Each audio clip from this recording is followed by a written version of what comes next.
ವೇದಿಕೆಯನ್ನು ಅಲಂಕರಿಸಬೇಕು ಅಂತ ವಿನಂತಿಸ್ತಾ ಇದ್ದೀನಿ.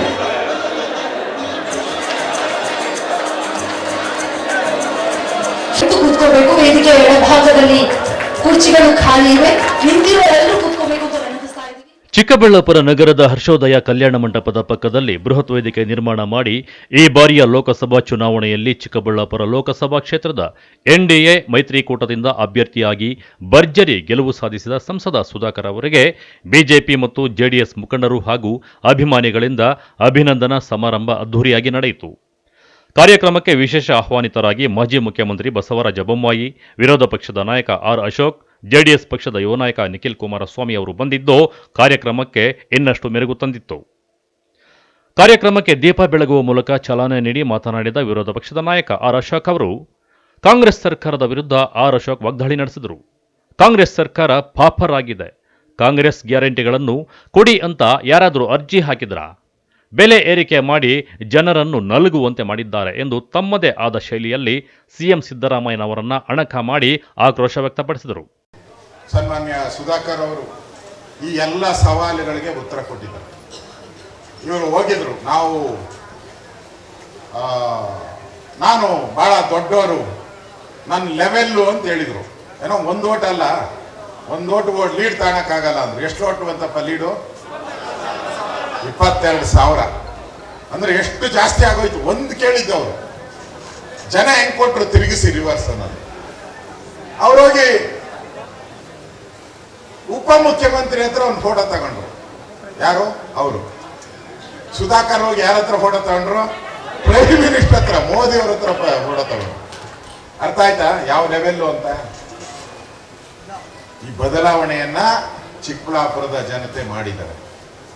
ಒಳ್ಳೇದಕ್ಕೋಸ್ಕರ ಪ್ರಧಾನಿ ನರೇಂದ್ರ ಮೋದಿ ಅವರು ಮತ್ತೆ ಪ್ರಧಾನಿ ಆಗಲಿ, ಈ ಭಾಗದಲ್ಲಿ ಸುಧಾಕರ್ ಅವರು ಮಾಡಿರುವಂತಹ ಅಭಿವೃದ್ಧಿ ಕಾರ್ಯಗಳು ಇನ್ನಷ್ಟು ಮುಂದುವರಿಯಲಿ ಅನ್ನೋ ದೃಷ್ಟಿಯಿಂದ ಇವತ್ತು ಈ ಕೆಲಸವನ್ನ ಮಾಡಿದ್ದಾರೆ. ಬಂಧುಗಳೇ, ನಾನು ಸುಧಾಕರ್ ಈ ಮನೆ ಮಗ, ಅವರು ಯಾರು? ಈ ಮನೆ ಮಗ. ತಪ್ಪಾಗ್ಲಿ ಸರಿಯಾಗ್ಲಿ ಏನೇ ಆಗ್ಲಿ ಇಲ್ಲೇ ಬದುಕೋದು, ಕೊನೆಯಲ್ಲೂ ಇಲ್ಲಿಗೆ ಬರೋದು. ಹುಟ್ಟಿದ್ದು ಇಲ್ಲೇ, ಕೊನೆಯಲ್ಲೂ ಇಲ್ಲೇ ಬರೋದು. ಅವರ ಸಾಧನೆಯನ್ನ ನೀವೆಲ್ಲ ಮೆಚ್ಚಿಕೊಂಡು ಇನ್ನಷ್ಟು ಅವರಿಗೆ ಅವಕಾಶಗಳನ್ನು ಕೊಟ್ಟು ಬೆಳೆಸುವಂತ ಪ್ರಯತ್ನವನ್ನ ತಾವೆಲ್ಲರೂ ಮಾಡಬೇಕು. ಮತ್ತೊಮ್ಮೆ ಆ ಸುಧಾಕರ್ ಅವರಿಗೆ ಇವತ್ತು ನಾವೆಲ್ಲ ನಾಗರಿಕ ಸನ್ಮಾನ ಮಾಡ್ತಾ ಇದ್ದೀರಿ. ಅವ್ರಿಗೆ ಒಳ್ಳೇದಾಗ್ಲಿ, ಜನರ ಮಗನಾಗಿ, ಚಿಕ್ಕಬಳ್ಳಾಪುರದ ಮಗನಾಗಿ ಅವರು ಕೆಲಸ ಮಾಡಲಿ ಅನ್ನೋ.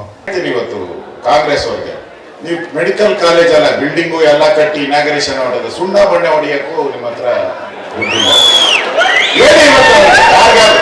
ಈ ಸವಾಲ್ ಹಾಕ್ದವ್ರಿಗೆ ಹೇಳಿ, ಸವಾಲ್ ಹಾಕ್ತಾರಲ್ಲ ಯಾರನ್ನು ಅವ್ರಿಗೆ ಹೇಳಿ, ಅದಕ್ಕೆ ಸುಣ್ಣ ಬಣ್ಣ ಹೊಡಿಸಿ ನೋಡೋಣ ಕರೆಕ್ಟಾಗಿ. ಬಾಗಿಲ್ಗೊಂದು ಸರಿಯಾಗಿ ಪೇಂಟ್ ಆಗುತ್ತಾ? ಹೊಡಿಸ್ತಾರ ಅವರು? ಪಾಪರ ಹೊಡಿದ್ದಾರೆ. ನಾನು ಈ ಕಾಂಗ್ರೆಸ್ ಅವ್ರಿಗೆ, ಕಾಂಗ್ರೆಸ್ ಸರ್ಕಾರಕ್ಕೆ ಮತ್ತೆ ಈ 400 ಕಿಲೋಮೀಟರ್ 500 ಕಿಲೋಮೀಟರ್ ಟಾರ್ ಹಾಕಿ ಅಂತ ಕೇಳಲ್ಲ. ಅಲ್ಲೋ ಗುಂಡಿ ಬಿದ್ದಿರೋದ, ಮಳೆ ಬಂದು ಗುಂಡಿ ಬಿದ್ದಿರೋದ ಪ್ಯಾಚ್ ಹಾಕಿ ನೋಡೋಣ. ಸಾಕು, ಪ್ಯಾಚ್ ಹಾಕಿ ಸಾಕು, ಇನ್ನೇನು ಬರಲಿ. ಅದು ಆಗಲ್ಲ, ಬರದ್ ಮಾಡ್ಕೊಳ್ಳಿ. ಯಾಕೆಂದ್ರೆ ದುಡ್ಡಿಲ್ಲ. ಪಾಪರಾಗಿರುವಂತ ಕಾಂಗ್ರೆಸ್ ಸರ್ಕಾರ. ಹಾಗೇನೆ ಮಾಜಿ ಸಿಎಂ ಬಸವರಾಜ ಬೊಮ್ಮಾಯಿ ಅವರು ಸಹ ಕಾಂಗ್ರೆಸ್ ಸರ್ಕಾರದ ವಿರುದ್ಧ ಹರಿಹಾಯ್ದರು. ನೋಡಿ, ಬಡತನ ಅನ್ನುವಂಥದ್ದು ಬಹಳ ಕೆಟ್ಟದಾಗಿ, ಅದು ಅನುಭವಿಸಿದವ್ರಿಗೆ ಗೊತ್ತು. ನಾವು ಇಲ್ಲಿ ಮೇಲೆ ಕೂತವ್ರು ಸಮಸ್ಯೆ ಚರ್ಚೆ ಮಾಡ್ತೇವೆ, ಅಲ್ಲಿ ಬಡವರು ಸಮಸ್ಯೆ ಜೊತೆಗೆ ಜೀವನ ಮಾಡ್ತಾರೆ.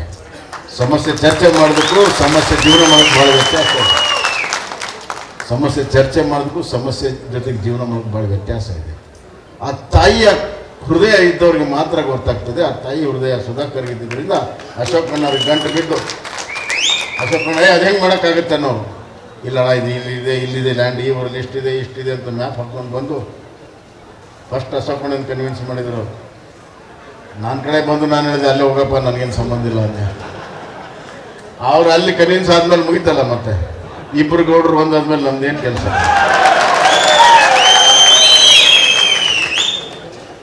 ನಾವು ಎಸ್ ಅನ್ನಲೇಬೇಕು, ಎಸ್ ಅಂದ್ವಿ.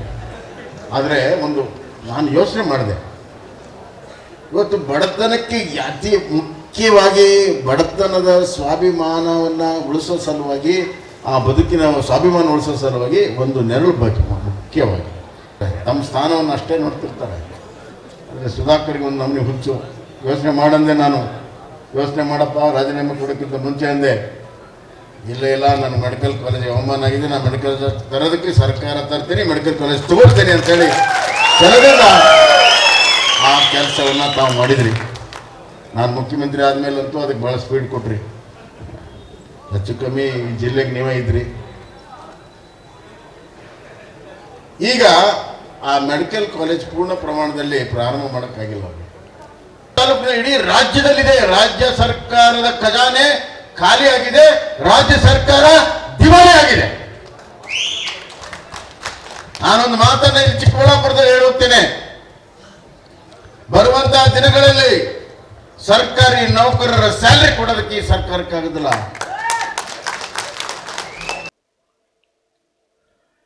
ಇನ್ನು ಜೆಡಿಎಸ್ ಯುವ ನಾಯಕ ನಿಖಿಲ್ ಕುಮಾರಸ್ವಾಮಿ ಮಾತನಾಡಿ, ಚಿಕ್ಕಬಳ್ಳಾಪುರ ಕ್ಷೇತ್ರದ ಜನ ಬಹಳ ನೋವನ್ನು ಅನುಭವಿಸಿದ್ದಾರೆ. ಡಾಕ್ಟರ್ ಕೆ ಸುಧಾಕರ್ ಅನಿರೀಕ್ಷಿತ ಸೋಲಾಗಿತ್ತು. ಡಾಕ್ಟರ್ ಕೆ ಸುಧಾಕರ್ ಗೆಲುವು ಚಿಕ್ಕಬಳ್ಳಾಪುರ ಜನರ ಗೆಲುವು. ವಿಧಾನಸಭಾ ಚುನಾವಣೆಯಲ್ಲಿ ನಾವು ಒಂದಾಗಿದ್ದಿದ್ರೆ ರಾಜ್ಯದಲ್ಲಿ ಕಾಂಗ್ರೆಸ್ ಪಕ್ಷವನ್ನ ದುರ್ಬಿಣ ಹಾಕಿ ಹುಡುಕಬೇಕಾಗಿತ್ತು. ಕಾಂಗ್ರೆಸ್ ಪಕ್ಷ 5 ಗ್ಯಾರಂಟಿ ಕೊಡ್ತೀವಿ ಅಂತ ಹೇಳಿದ್ರು.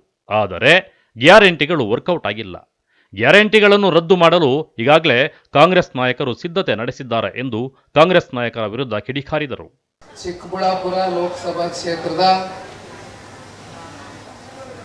ನೂತನ ಸಂಸದರಾಗಿ ಆಯ್ಕೆಗೊಂಡಿರತಕ್ಕಂಥ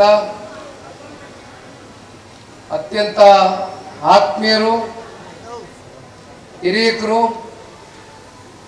ರಾಜ್ಯದಲ್ಲಿ ಆರೋಗ್ಯ ಸಚಿವರಾಗಿ ಸಾಕಷ್ಟು ಅಭಿವೃದ್ಧಿ ಕಾರ್ಯಗಳ ಮೂಲಕ